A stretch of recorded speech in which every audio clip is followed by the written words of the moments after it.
Astagfirullahaladzim, astagfirullahaladzim, astagfirullahaladzim.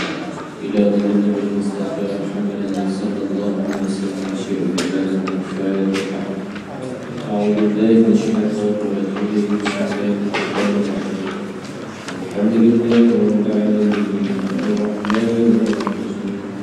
Maliki yawmiddin. Iyyaka na'budu wa iyyaka nasta'in.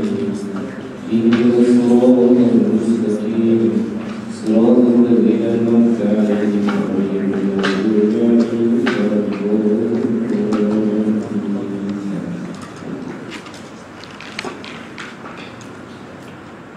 السلام عليكم ورحمة الله وبركاته. الحمد لله رب العالمين، والصلاة والسلام على أشرف الأنبياء والمرسلين وعلى آله وأصحابه أجمعين. سبحانك لا علم لنا إلا ما علمتنا إنك أنت العليم الحكيم.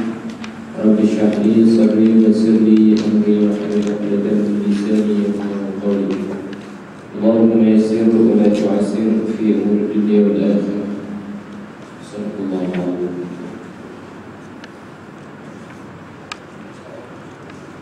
Tuan-tuan dan puan-puan muslimin muslimat yang dirahmati oleh Allah Subhanahu wa taala, sebelum saya mulakan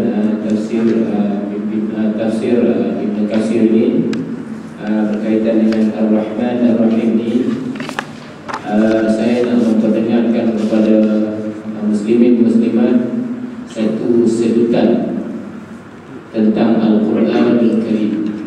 Tuan-tuan dengar?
Tuan-tuan dan puan selingan berkaitan dengan Al-Quran Al-Karim.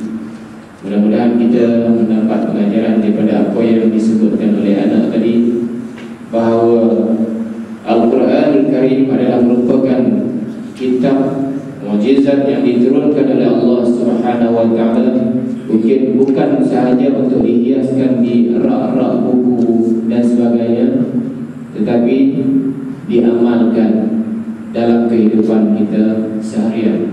Bismillahirrahmanirrahim. Dengan nama Allah, Tuhan yang Maha Pemurah lagi Maha Mengasihani. Kita nak sambung berkaitan dengan tafsir Ibn Katsir kita, berkaitan dengan Ar-Rahman Ar-Rahim, muka surat 67. Kalau ikut saya ni, Al-Quran, saya tak mau nak tengok kitab ni sangat berkaitan dengan Ar-Rahman Ar-Rahim.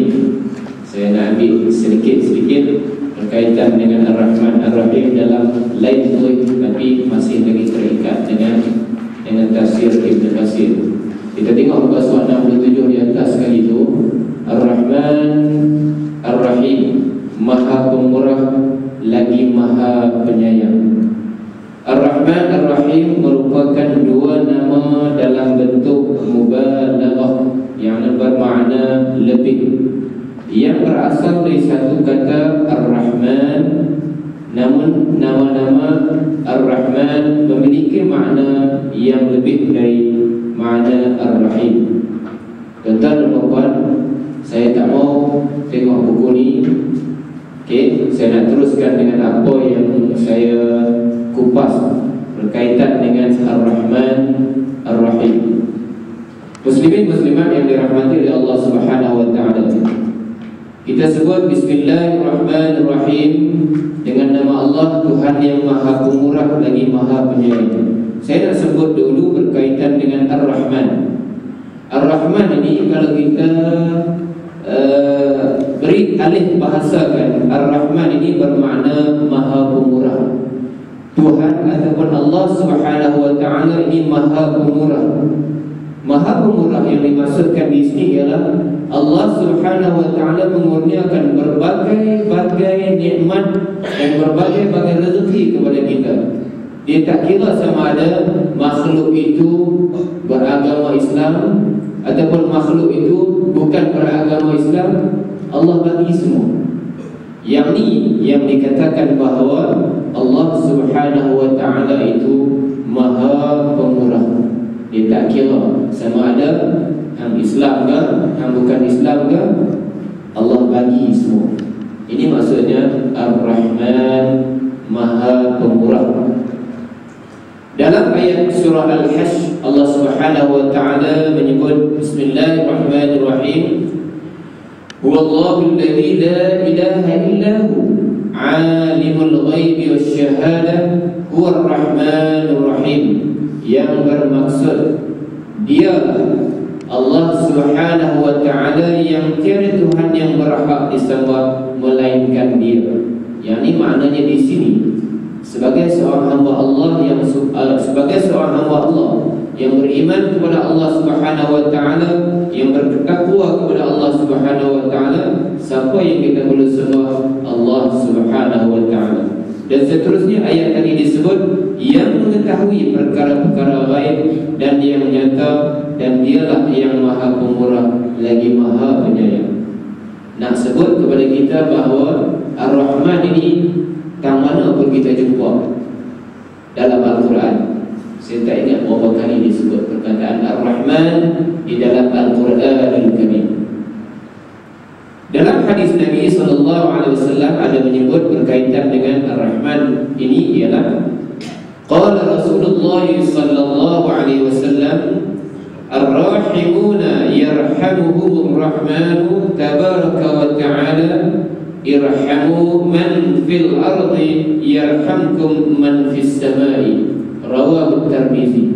Hadis Nabi SAW ni yang bermaksud bahawa orang-orang yang pemurah dikasihi oleh Allah Subhanahu wa taala yang Maha Pemurah. Maknanya di sini ialah Allah sayang dekat orang yang pemurah. Kasihanilah orang yang di bumi, nescaya kamu dikasihi oleh yang di langit. Maksudnya di sini kalau kita sayang dekat makhluk-makhluk Allah Subhanahu wa taala, nescaya Allah Subhanahu wa taala akan mengasihi diri kita. Tuan-tuan dan puan yang dirahmati Allah Subhanahu wa taala, kita nak tengok bukti.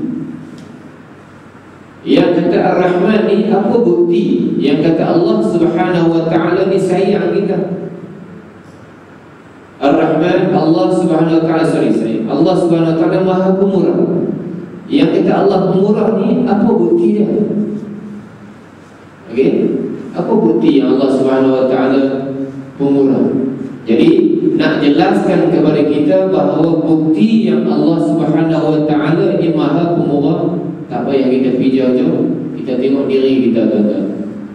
Kita tengok diri kita saja. Allah Subhanahu Wa Taala menjadikan diri manusia itu serba sempurna.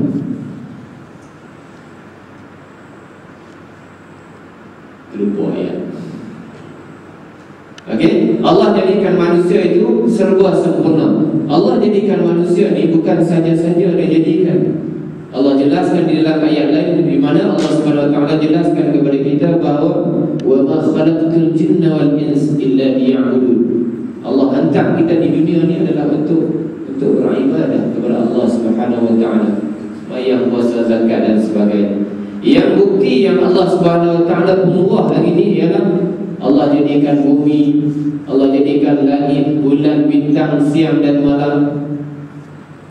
Yang tu nak menunjukkan kepada kita bahawa Allah Subhanahu Wa Taala itu Maha Pemurah. Betul kan? Allah jelaskan di dalam Al-Quran, di dalam surah Ar-Rum yang berbunyi Bismillahirrahmanirrahim. Fanzur ila athari rahmatillahi kaifa yuhyi al-ardha ba'da mautiha. Hendaklah kamu melihat kesan-kesan rahmat Allah Subhanahu Wa Taala, bagaimana Dia, yakni Allah Subhanahu Wa Taala telah menghidupkan bumi yang sesudah mati. Yang ni jelas kepada kita. Bukti yang kata Allah Subhanahu Wa Taala ni Maha Pemurah kepada umat manusia, bukan umat Islam, bukan umat Islam saja, semua manusia. Yang Islam, yang bukan Islam, Allah Pemurah. Allah hidupkan. Sebagai bukti lain lagi, kadang-kadang kita campur saja. Kadang-kadang buah belang jatuh, no? Allah dia tumbuh benih.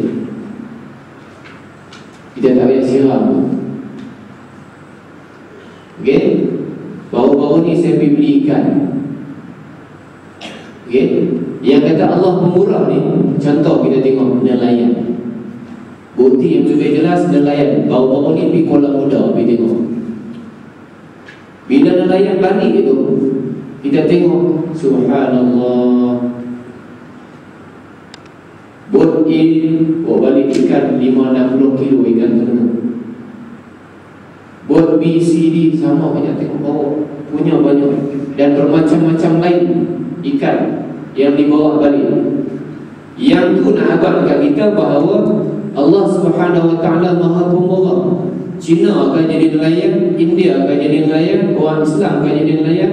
Asalkan orang itu berusaha, dia akan dapat rezeki Allah. Allah tak pernah minta pun satu sen kepada kita. Kalau dia minta sekok satu sen dekat nelayan juga, dia nak kata. Tu nak abang kat kita bahawa Allah Subhanahu Wa Taala Maha Pemurah. Dia bagi ikan pergi tarik bukat banyak mana pun, duk banyak situ lah. Kadang-kadang kita pergi beli tu, kadang-kadang tak legit lah. Sekok ikan jenayah panjang tu, tengok panjang buku ni, tengok 20 ringgit. Kalau Allah minta sekok satu sen lah.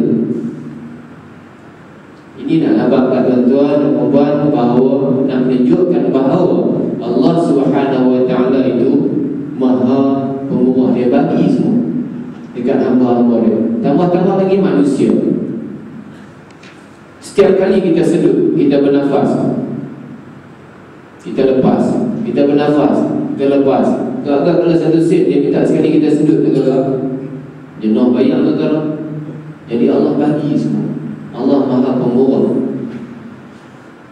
Okey, begitu juga dengan apa bukti lagi? Bukti secara logik akalnya ialah tuan-tuan dan puan-puan, kalau kita lihat cerdik. Al-aqlus salim fil jismis salim. Akal yang cerdik itu terletak pada badan yang sihat. Bila budak itu cerdik, bila pelajar itu cerdik. Ada pelajar Melayu yang cerdik, ada Melayu cerdik, ada Cina cerdik. Asalkan orang itu berusaha. Maknanya di sini ialah nak abang kat kita bahawa Allah Subhanahu Wa Taala itu Maha Pemurah. Dia bagi siapa yang berusaha, insya-Allah menjadda wajada, kata pepatah Arab. Siapa yang berusaha, dia dapat. Ini jelas kepada kita. Okey, itu Ar-Rahman. Saya nak bawa tuan-tuan dan puan yang dirahmati oleh Allah Subhanahu wa taala, perbezaan di antara manusia yang pemurah dengan Allah Subhanahu wa taala Maha Pemurah. Kalau kita lihat Allah Subhanahu wa taala,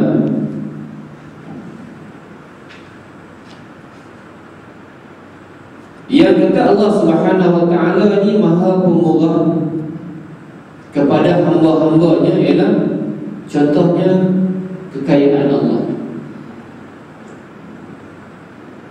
Ahli sains ke, ahli kaji ilmu ke, saya tak pasti, dia menyatakan bahawa kehidupan di bumi ini dengan kehidupan di laut ini, kecantikan di bumi ini dengan kecantikan di laut itu lebih cantik daripada di bumi.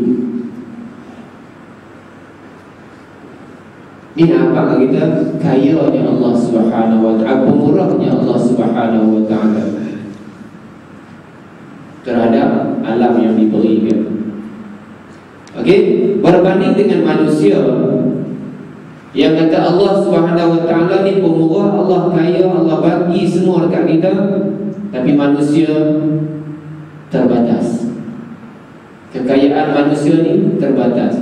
Mungkin dia kaya dengan dari segi senyuman, mungkin dia kaya dari segi akhlak, mungkin dia kaya dari segi ibadah, mungkin dia kaya daripada harta benda dan sebagainya. Tapi dia kaya hanya sementara. Tetapi Allah Subhanahu wa taala berkekalan, pemurah, dia bagi kepada umat manusia. Saya nak bawa tuan-tuan dan puan yang dirahmati oleh Allah Subhanahu wa taala, ciri-ciri amalan yang berlawanan dengan sifat Ar-Rahman. Sifat Ar-Rahman tadi saya dah sebutkan tadi bahawa Allah Subhanahu wa taala itu Maha Pemurah. Yang nak abang dekat kita di sini bahawa amalan yang berlawanan dengan sifat Ar-Rahman Pemurah itu ialah, yang pertama sekali ialah kita ni jadi mudah putus asa.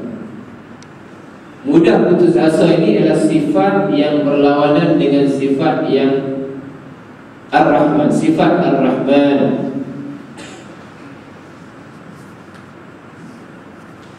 Contoh di sekolah.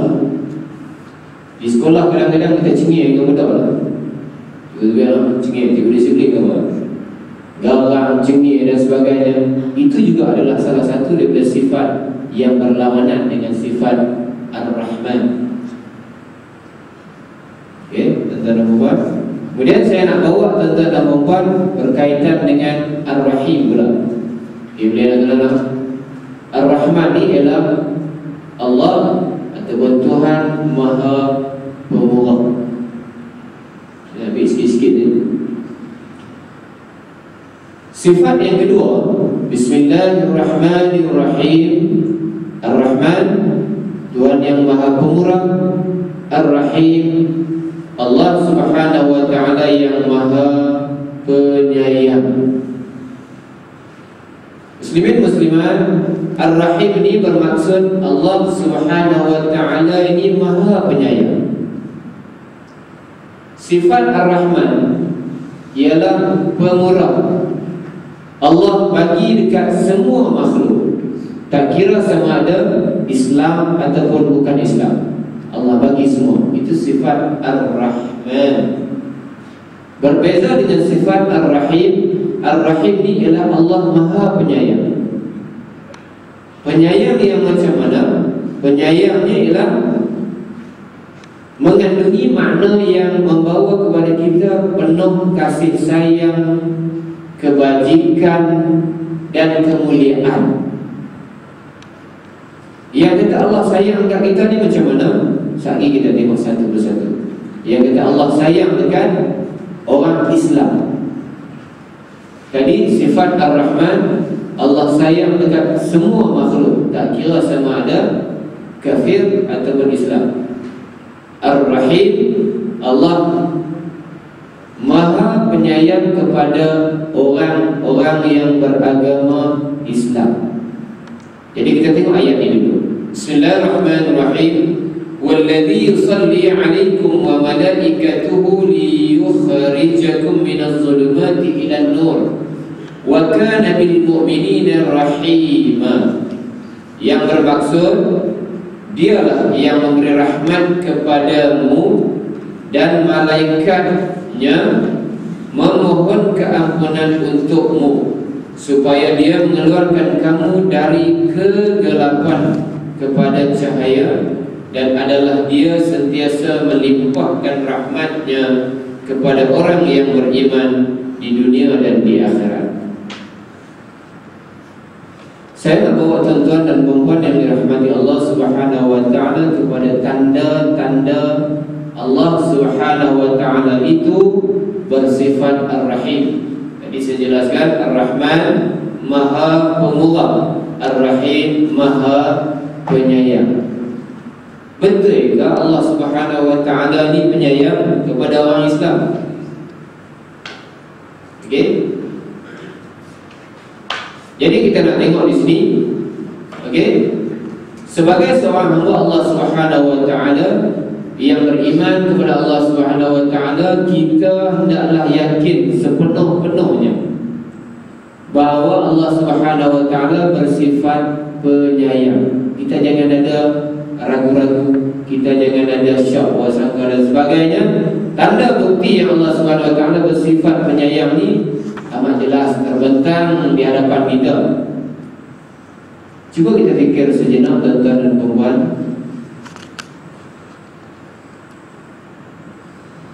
Okey, tentang buruk dan baik. Contoh kita ambil tubuh badan kita yang saya kata tadi. Tubuh badan yang sihat boleh mengerjakan ibadah yang sempurna. Jadi dengan tubuh badan yang Allah Subhanahu wa taala berikan kepada kita, anugerahkan kepada kita, boleh mai surau, boleh mai masjid, salat berjemaah ni, itu tandanya Allah Subhanahu wa taala sayang kepada kita.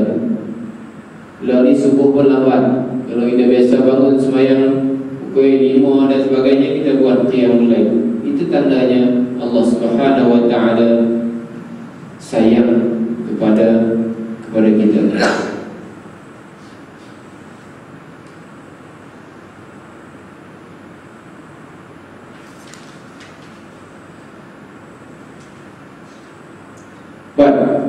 Sifat Ar-Rahman ni lagi nak abang kata bukti Allah Subhanahu wa taala bersifat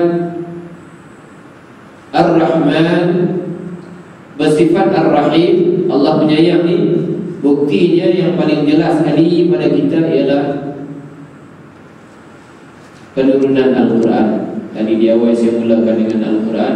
Kita tahu bahawa Al-Quranul Karim ialah kalam Allah Subhanahu wa taala, yang mana Allah turunkan Al-Quran itu kepada malaikat sampaikan kepada Nabi sallallahu alaihi wasallam, Nabi sampaikan kepada umat manusia, dan kita boleh baca. Tuan-tuan dan puan, kalau dulu Al-Quran yang asal, mushaf yang asalnya dulu sebenarnya tidak ada baris. Tak ada baris. Orang Arab dia baca. Kita nak baca lah. Nasib baiklah Allah Subhanahu wa taala berikan ilham kepada sahabat-sahabat Nabi sallallahu alaihi wasallam, letakkan baris atas, bawah, depan dan sebagainya. Jadi kita boleh baca. Tidak jenuh kita orang asing. Okey. Jadi itu antara bukti Ar-Rahim, Allah sayang dekat umat Islam. Allah turunkan Al-Quran kepada umat Nabi Muhammad sallallahu alaihi wasallam. Sifat Ar-Rahim lagi, Allah Subhanahu wa taala, bukti yang kata Allah Subhanahu wa taala bersifat Ar-Rahim ni ialah Allah turunkan, Allah utuskan Nabi sallallahu alaihi wasallam. Kalau kita lihat dahulu sejarah, kalau belajar sejarah zaman jahiliyah kita, zaman jahiliyah sebelum Nabi diutuskan menjadi Nabi dan Rasul, zaman itu dikenali sebagai zaman jahiliyah. Zaman jahiliyah di mana zaman yang mana orang menyembah berhala, bulan, bintang dan sebagainya. Asal benda itu pelik sikit, mereka anggap ni Tuhan, mereka sembah. Bila diutuskan Rasul, diutuskan Nabi SAW, Nabi membawa satu pembaharuan. Awal tadi saya bacakan ayat tadi, minaz zulumati ilan nur, daripada kegelapan kepada cahaya. Kegelapan itu maksudnya zaman jahiliyah. Maknanya orang-orang pada zaman jahiliyah ketika itu mereka menyembah berhala. Nabi SAW diutuskan berdakwah, Nabi ubah mereka kepada menyembah Allah Subhanahu wa Ta'ala. Itu bukti nak menunjukkan kepada kita bahawa Allah Subhanahu wa Ta'ala bersifat dengan sifat Ar-Rahim.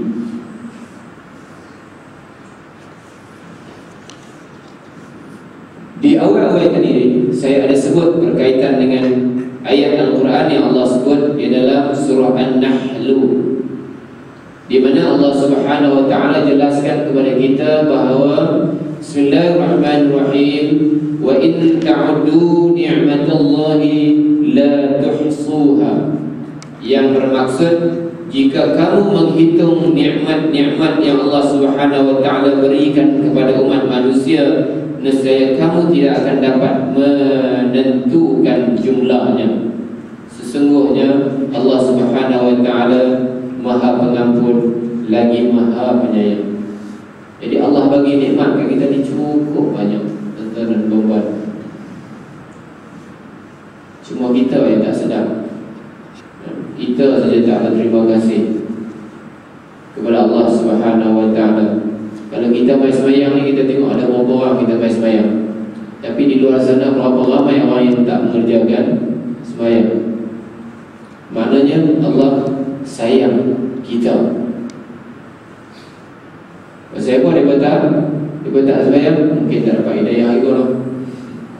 Mudah-mudahan kita doa, Allah mahdi qawmi fa innahum la ya'lamun. Mudah-mudahan Allah memberi petunjuk kepada orang yang di luar sana yang tidak mahu sembahyang, tidak mengerjakan sembahyang, tidak mahu dekatkan dengan surau dan sebagainya. Mudah-mudahan Allah Subhanahu wa Ta'ala turunkan hidayah kepada mereka.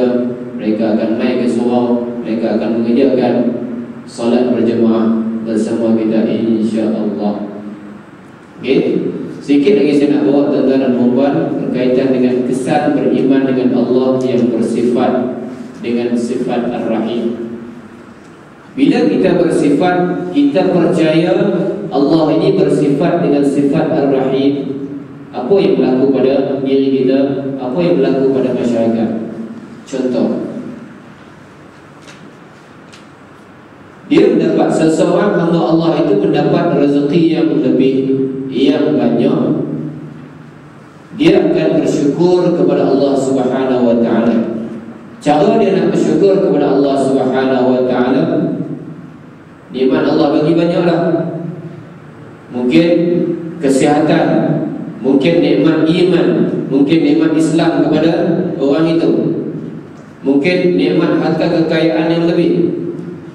Dia bersyukur kepada Allah Subhanahu wa Ta'ala. Mungkin dia keluarkan zakat, mungkin dia akan bersedekah, mungkin dia akan buat kenduri dan sebagainya. Itu tanda orang yang beriman dengan sifat Ar-Rahim. Okay, betul.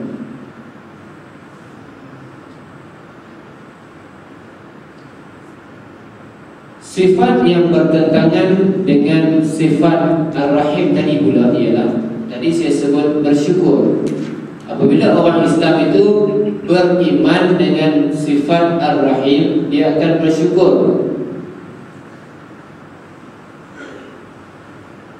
Bila berlaku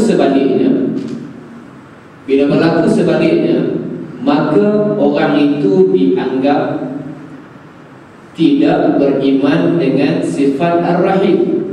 Bila dia tidak bersifat dengan sifat Ar-Rahim, maka orang itu akan bersifat bakhil, sedekah, kedeku.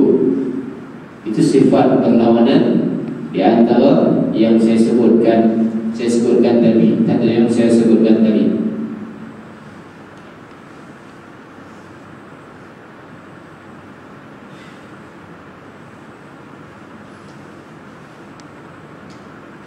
Sifat orang yang beriman dengan sifat Ar-Rahim lagi ialah contohnya seorang hamba Allah yang telah beriman dengan Allah Subhanahu wa taala, yang menjadi seorang Islam yang beriman dan bertakwa kepada Allah Subhanahu wa taala. Sudah tentu kalau dia beriman dengan sifat Ar-Rahim, maka sudah tentu orang Islam yang beriman dan bertakwa itu dia akan melaksanakan, dia akan mempertingkatkan ibadah-ibadah yang ada. Kita ada sunat-sunat rawatib dan sebagainya. Sunat rawatib ni ialah sunat-sunat sembahyang sunat yang mengiringi sembahyang yang wajib. Kalau kita boleh buat yang tu pun alhamdulillah, kita sudah dianggap sebagai sudah melaksanakan dan mempertingkatkan ibadah kepada Allah Subhanahu wa taala. Ini maknanya nak menunjukkan bahawa orang itu bersifat dengan sifat Ar-Rahim, beriman dengan sifat Ar-Rahim. Kesan lagi, orang yang bersifat dengan sifat Rahim ni, yang beriman dengan sifat Ar-Rahim ni ialah dia menjaga hubungan baik sesama manusia. Semalam kita ada belajar berkaitan dengan hadis 40 semalam, berkaitan dengan jiran. Jiran, antara jiran dengan jiran kita, jiran kita ialah 40, utara, selatan, timur, barat, atas, bawah. Kanlah ada kondominium, atas 40, bawah 40, rumah kiri kanan utara selatan, itu adalah jiran kita. Okey, tuan-tuan dan puan, kadang-kadang kita sekarang ni mungkin sibuk kalau kadang-kadang jiran kita adalah kampung ni kita kenal lah. Mungkin nak taman basikal ni kita tak berapa nak kenal lah. Mungkin kalau yang biasa dengan kita, mungkin kita kenal. Tapi orang dulu-dulu, kalau kita lihat orang dulu-dulu kan, tok-tokan kita dulu, ayah kita dulu, mak-mak kita dulu, dia boleh kenal jiran sebelah rumah sampai jiran kampung sebelah. Anak kawan tu berapa orang pun dia tahu.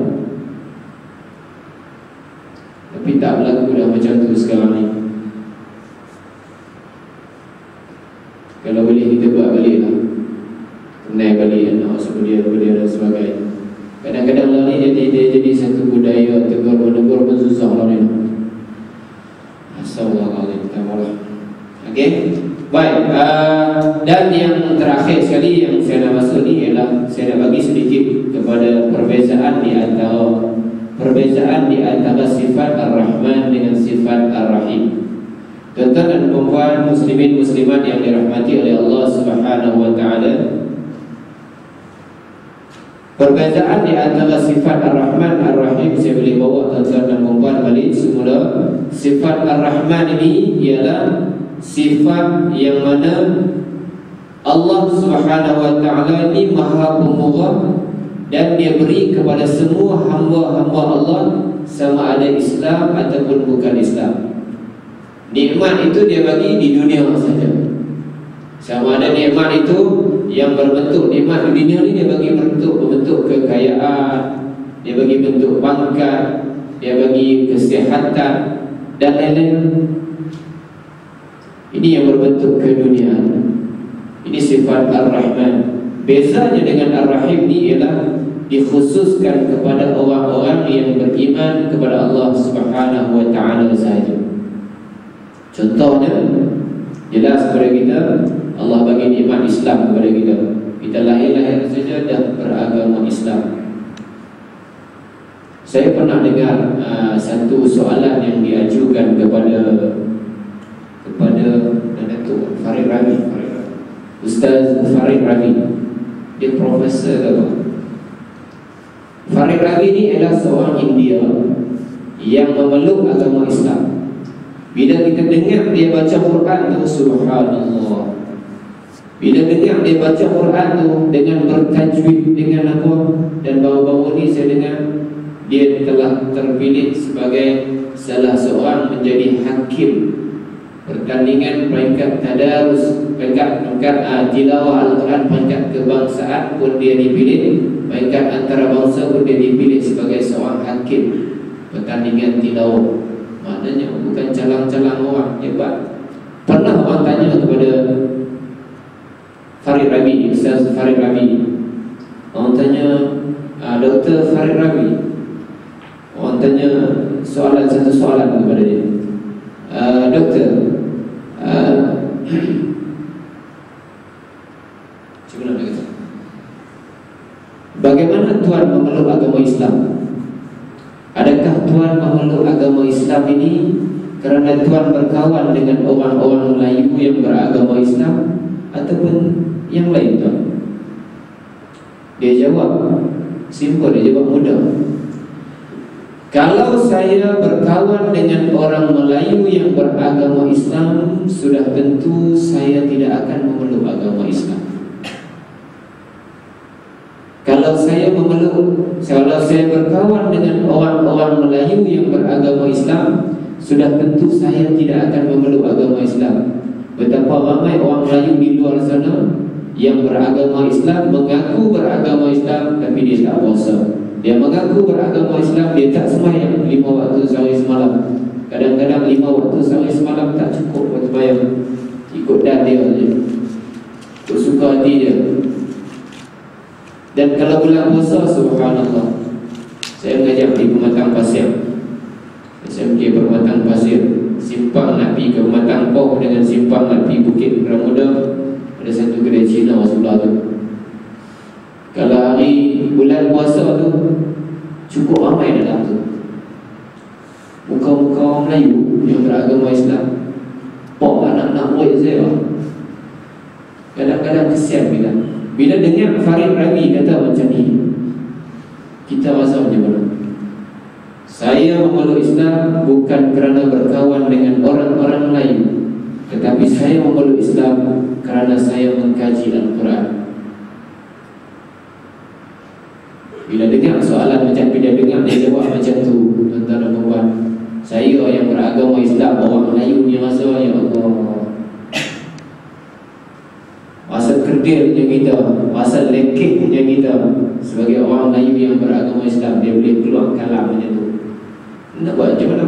Bukti ada, bukti jelas, kan? Bukti jelas. Nak buat macam mana? Itu hakikatnya. Okey, tuan-tuan dan puan. Okey, sikit lagi lah.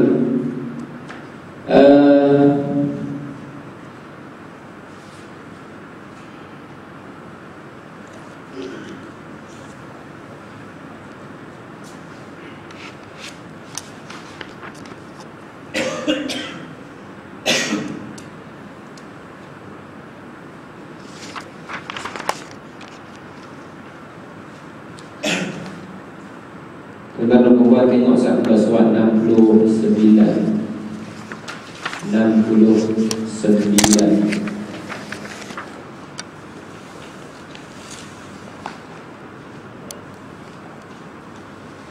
Ibarat perenggan yang kedua.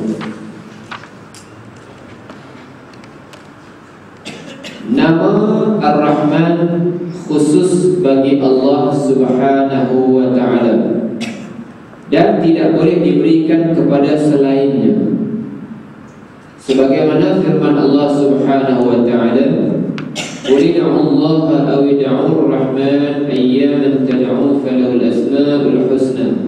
Katakanlah, serulah Allah atau serulah Ar-Rahman dengan nama yang mana saja kamu seru, dia mempunyai asmaul husna, nama-nama yang terbaik. Maknanya di sini ialah nak abang kat kita, nak maklum kat kita, nak beritahu kat kita bahawa Ar-Rahman itu kita tak boleh menggunakan sembarangan. Itu yang keluar isu perkataan Allah adalah penggunaan isu perkataan Allah nak digunakan di dalam di gereja-gereja dan di sebagainya. Dan isu dia macam mana tak tahu. Tapi yang jelasnya perkataan Allah itu peringkat awalnya zaman Nabi dulu pun dah digunakan, tapi disalahgunakan. Disalahgunakan, dia kata Allah, dia guna Allah, tapi dia guna Allah itu dia kata ada anak, kan? Trinity of God, Tuhan Allah, Tuhan Bapa, Tuhan Anak, tambah satu lagi Tuhan Ruhul Qudus. Tapi kalau kita sebagai seorang Islam, kita balik kepada surah Ikhlas. Qul huwallahu ahad, Allahus samad, lam yalid wa lam yulad wa lam yakul lahu kufuwan ahad. Katakanlah Allah itu satu, Allah itu besar. Lam yalid wa lam yulad, Allah itu tidak beranak dan Allah itu tidak diperanakkan. Sebab itu penggunaan Allah tidak dibenarkan digunakan oleh orang-orang bukan Islam. Lalu dia fight lagi, tak tahu di mana. Selesai ke tak selesai lagi? Kita akan selesai. Penggunaan Allah tu khusus untuk orang-orang Islam saja. Saya rasa hanya sekadar itu saja. Akhir sekali penghayatan kita ialah sama-samalah kita gunakan Bismillahirrahmanirrahim dengan nama Allah, Tuhan yang Maha Pemurah lagi Maha Penyayang. Setiap tindakan kita, perbuatan kita, ucapan kita, tindakan kita dan sebagainya, kita mulakan dengan basmalah, Bismillahirrahmanirrahim. Mula nak pergi mana pun nak cerita kan, nak buat apa kan, Bismillahirrahmanirrahim. Ada satu cerita berkaitan dengan Bismillah ni. Akhir. Ada satu cerita berkaitan dengan Bismillah ni. Seorang hamba Allah pencuri ni, dia pergi rumah tu guru. Dia nak curi lah. Kebetulan masa dia nak pergi mencuri tu, dia dengar tu guru kata, ada anak pelajar, penggunaan Bismillah ini amat berkesan sekali di dalam kehidupan kita seharian. Kalau kita gunakan Bismillahirrahmanirrahim, kalau ada dalam diri kita sifat ikhlas, sifat jujur, percaya bahawa Allah Subhanahu Wa Taala akan membantu kita, akan menolong kita dengan Bismillahirrahmanirrahim ini, anak-anak boleh menyeberang sungai tanpa menggunakan perahu. Bismillahirrahmanirrahim, pijak ayam berjalan atas ayam, menyeberang sungai tanpa guna apa-apa, hanya guna Bismillahirrahmanirrahim, ikhlas, Allah akan tolong. Jadi bila berlaku macam tu, si pencuri tadi dengar, dia kata dia nak try tengok.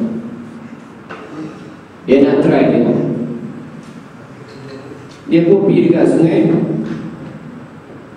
Dia kata kalau betul jadi apa yang Tok Guru kata tadi, insya-Allah dia nak resign jadi pencuri. Dia pun Bismillahirrahmanirrahim dengan niat ikhlas kepada Allah Subhanahu Wa Taala, dengan niat yang ada pada dia, tekad dan azam yang ada pada dia. Dia Bismillahirrahmanirrahim, dia pijak ayam, dia berjalan nyeberang sungai. Alhamdulillah, dia resign jabatan sebagai pencuri.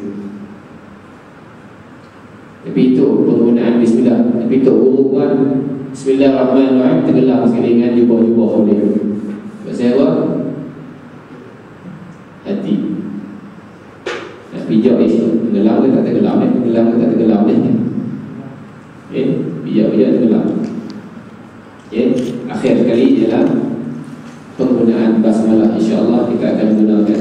Mudah-mudahan apa yang saya sampaikan yang tak semua ni, mudah-mudahan menjadi pengajaran pada diri saya dan pada diri muslimin muslimat yang dirahmati oleh Allah Subhanahu Wa Taala. Diakhiri dengan wabillahi taufiq wal hidayah. Assalamualaikum warahmatullahi wabarakatuh. Bismillahirrahmanirrahim. Alhamdulillahirabbil alamin, wassalatu wassalamu ala asyrafil anbiya'i wal mursalin wa ala alihi washabihi ajma'in. Allahumma zayyinna bi zinatil Qur'an wa akrimna bi karamatil Qur'an wa syarrifna bi syarafil Qur'an wa albisna bi khil'atil Qur'an wa adkhilna al-jannata bi syafa'atil Qur'an wa afina min kulli bala'id dunya wa 'adzabil akhirah bi hurmatil Qur'an.